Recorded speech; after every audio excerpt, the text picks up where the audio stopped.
بسم اللہ الرحمن الرحیم والصلاة والسلام علی رسول اللہ وعلی آلہ وصحبہ اجمعین۔ معزز ناظرین و سامعین کرام، السلام علیکم ورحمۃ اللہ وبرکاتہ۔ احادیث نبویہ صلی اللہ علیہ وسلم در شان سیدنا علی کرم اللہ وجہہ۔ قال رسول اللہ صلی اللہ علیہ وسلم: ابشر یا علی حیاتک و موتک معی۔ رسول اللہ صلی اللہ علیہ وسلم نے ارشاد فرمایا: اے علی، میں تمہیں بشارت دیتا ہوں کہ تمہاری زندگی اور تمہاری موت میرے ساتھ ہوگی۔ قال رسول اللہ صلی اللہ علیہ وسلم: ابنایا ہذان الحسن والحسین سیدا شباب اہل الجنہ و ابوہما خیر منہ۔ رسول اللہ صلی اللہ علیہ وسلم نے فرمایا: میرے یہ دونوں بیٹے حسن اور حسین جنتی نوجوانوں کے سردار ہیں اور ان کے والد ان سے بھی بہتر ہے۔ قال رسول اللہ صلی اللہ علیہ وسلم: علی فی الجنت۔ رسول اللہ صلی اللہ علیہ وسلم نے فرمایا کہ سیدنا علی رضی اللہ تعالی عنہ جنتی ہیں۔ قال رسول اللہ صلی اللہ علیہ وسلم: علی ابن عمی و اخی و حامل رایتی۔ سیدنا علی میرے چچا کے صاحبزادے، میرے بھائی اور میرے علم کو اٹھانے والے ہیں۔ قال رسول اللہ صلی اللہ علیہ وسلم: علی ابن ابی طالب الب امتی و اشجعها۔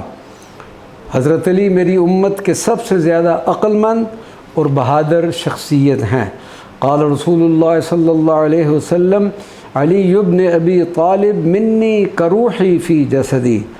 سیدنا علی کرم اللہ وجہہ مجھ سے ایسے ہی ہیں جس طرح میری روح میرے جسم میں ہے۔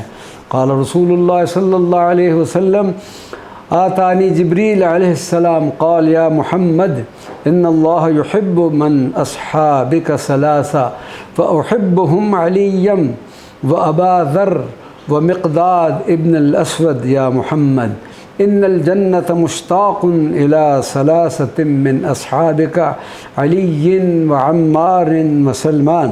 رسول اللہ صلی اللہ علیہ وسلم نے فرمایا: میرے پاس جبریل آئے ہیں اور کہا یا محمد، اللہ تبارک و تعالی آپ کے 3 اصحاب سے محبت کرتا ہے، آپ بھی ان سے محبت فرمائیں، اور وہ سیدنا علی، سیدنا ابو ذر اور سیدنا مقداد بن اسود ہیں۔ اے محمد صلی اللہ علیہ وسلم، جنت آپ کے 3 اصحاب سیدنا علی، سیدنا عمار اور سیدنا سلمان کی مشتاق ہے۔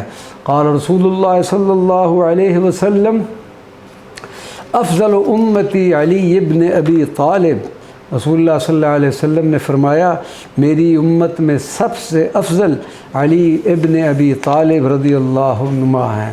قال رسول اللہ صلی اللہ علیہ وسلم: ان اللہ امرنی ان نزوج فاطمۃ من علی۔